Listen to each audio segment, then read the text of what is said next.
Hi there, today we're going to cover how to use Callaba to make the most of AMD Alveo U30 accelerator cards and their Xilinx transcode devices. Whether you're running on AWS VT1 instances with U30 cards installed, or have an on-premises setup, we'll go over how you can use Callaba to fully utilize the processing power of these devices for efficient transcoding. If we take a look at Xilinx GitHub page, we can see that each AMD Alveo U30 houses two transcode devices. So, if you have two U30 cards, you're working with 4 transcode devices, and so forth. And before you ask, yes, device counter starts from 0. Now, let's take a look at what each U30 card can handle in terms of stream quality. Each U30 card has 2 transcode devices, so to know the capacity per device, divide the card's total by 2. For example, with 1080p at 30 FPS, a common format, each card supports 16 streams. With 2 devices, that's 8 streams per device.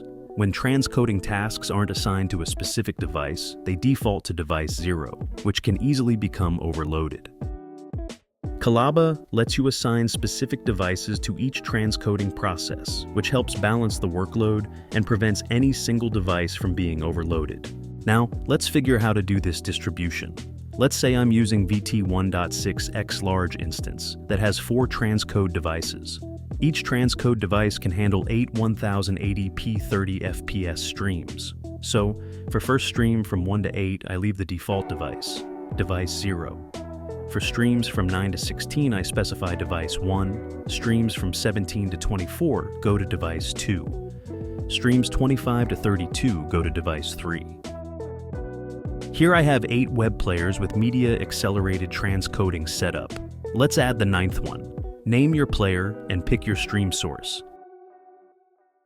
Next, open video settings. Choose Transcode via Media Accelerator.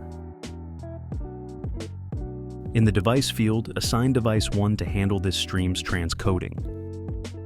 And that's how you can use all the power of your media accelerator cards for transcoding.